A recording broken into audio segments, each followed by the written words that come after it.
The interview room had already decided she would fail before she even touched the doorknob. The moment the young woman stepped inside wearing a neatly washed but faded blue cotton suit, carrying a worn leather folder whose corners had begun to peel with age, several people waiting outside exchanged amused glances. A few whispered that she looked too ordinary for one of the country's toughest civil service interviews.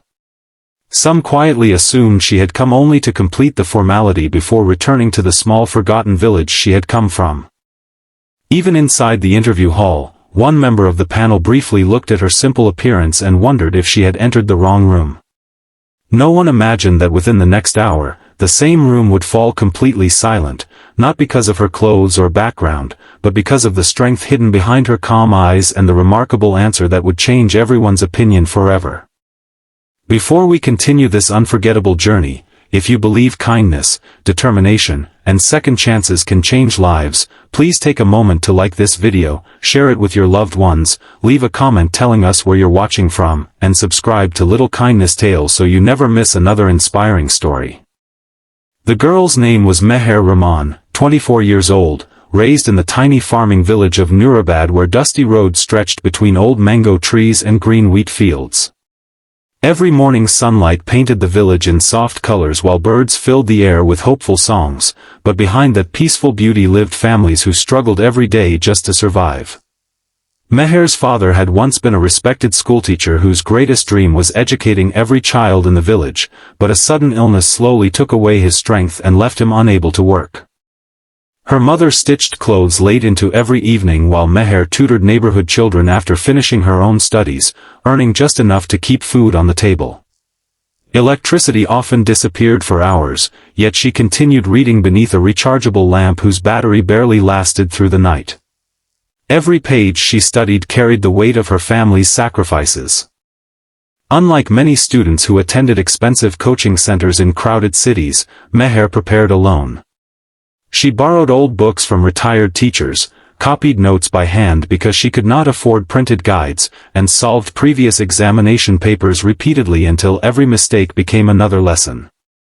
While her friends accepted ordinary jobs to support their households, she held firmly to one impossible dream. She wanted to become a civil servant not for prestige but because she had watched too many honest villagers lose hope while waiting outside government offices where nobody seemed willing to listen. She believed real change could begin with one compassionate officer who remembered where she came from. The written examination had already tested her endurance for months, and when the results were announced, her name appeared among the highest scorers. Many people celebrated, yet others insisted that the interview would expose her. They believed confidence belonged only to people raised in wealthy families, fluent in polished accents and dressed in expensive suits. Meher heard every discouraging remark, but she carried them quietly like stones she refused to let slow her journey. On the morning of the interview, bright sunshine filled the city streets as buses rushed past government buildings decorated with national flags. Meher arrived nearly an hour early. She paused outside the large commission building, closed her eyes for a brief moment, and remembered her parents standing outside their modest home before sunrise. Her father had placed his trembling hand on her shoulder and whispered that true dignity was never measured by appearance but by character. Her mother had carefully ironed the same blue suit she had worn for every important examination because buying a new one simply was not possible.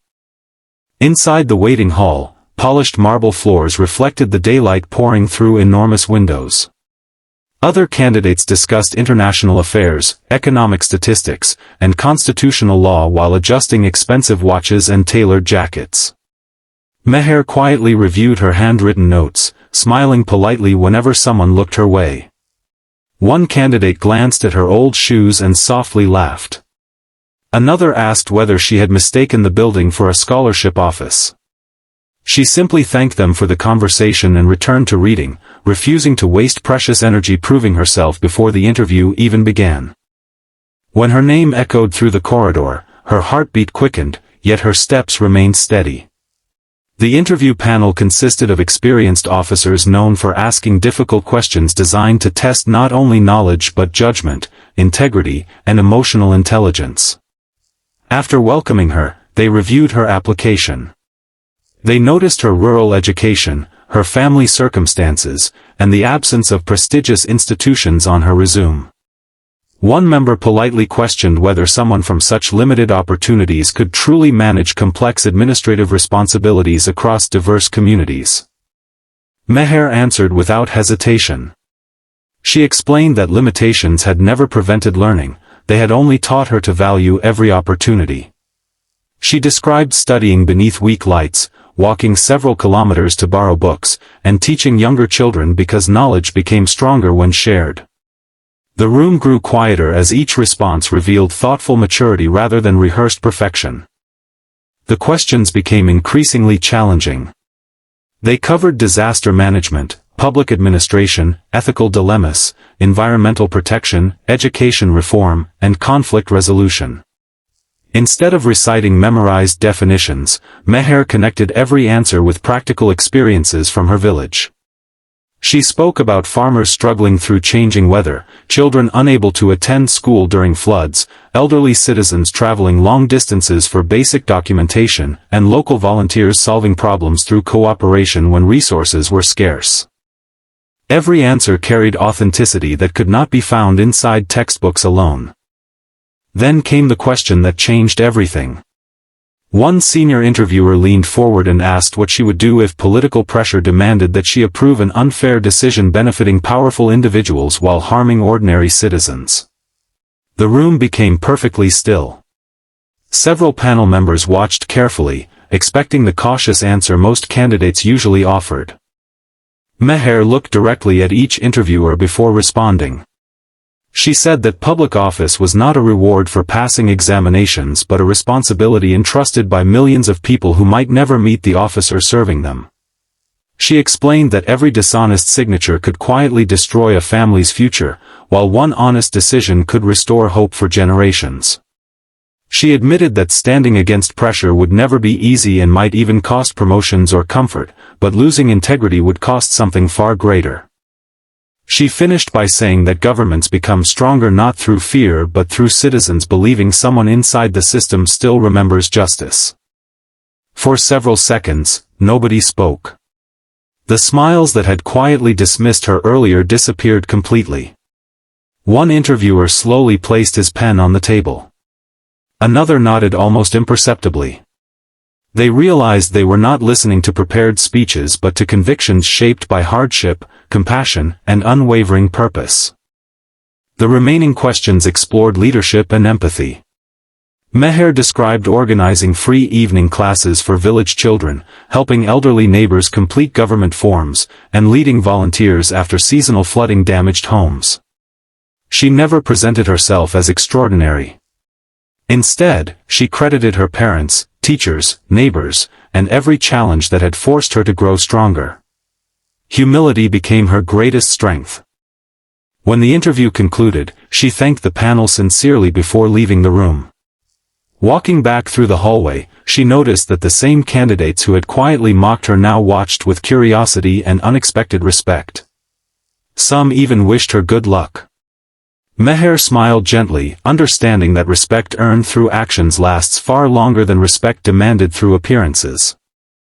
The weeks that followed felt endless. Every morning she helped her mother sew clothes, tutored children in the afternoons, and cared for her father's medicines while trying not to think constantly about the results. Although hope remained alive, she prepared herself emotionally for disappointment because life had taught her that dreams often required patience beyond imagination. One bright morning, while village children played beneath the clear blue sky and farmers worked peacefully across the fields, an official announcement appeared online. Internet access in Nurabad was unreliable, so several young people gathered around the only shop with a stable connection. As the results loaded slowly, everyone leaned closer to the small computer screen. Suddenly one boy shouted Meher's name so loudly that people came running from nearby houses. She had not only passed the interview but secured one of the highest overall rankings in the entire country. Her mother burst into tears before embracing her daughter with trembling hands. Her father quietly removed his glasses to wipe away tears he could no longer hide. Neighbors celebrated as though every family had achieved the same victory because, in many ways, they had. Meher's success belonged to everyone who had encouraged her when resources were scarce and hope seemed fragile. Months later, after completing her training, Officer Meher Rahman returned to districts much like the village where she had grown up. She became known for arriving early, listening patiently, and treating every visitor with equal respect regardless of appearance or social status. Elderly citizens no longer feared entering her office. Farmers found someone willing to explain procedures honestly. Young students discovered a role model proving that humble beginnings never determine life's destination. One afternoon, while visiting a school, she noticed a nervous girl standing alone wearing a faded uniform remarkably similar to the clothes Meher herself had once worn.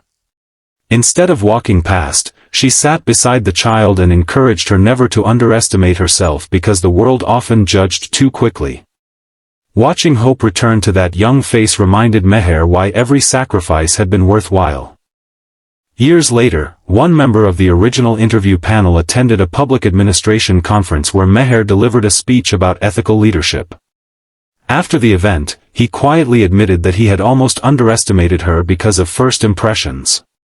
Meher smiled warmly and replied that life had taught her not to resent those moments because they gave her the opportunity to prove that true ability cannot be measured by appearances. If this story has touched your heart and reminded you that courage, honesty, and determination can overcome even the harshest judgments, please support this video by liking it, sharing it with someone who needs encouragement today, leaving your thoughts in the comments, and subscribing to Little Kindness Tales so together we can continue spreading stories that inspire hope. Special request: before this story ends, please leave a comment answering this question. Have you ever been judged by your appearance before someone discovered your true potential? As the evening sunlight gently stretched across the same village where her impossible dream had first taken shape, Meher stood outside the small school her father had once served. Children laughed freely in the playground while parents smiled with quiet pride.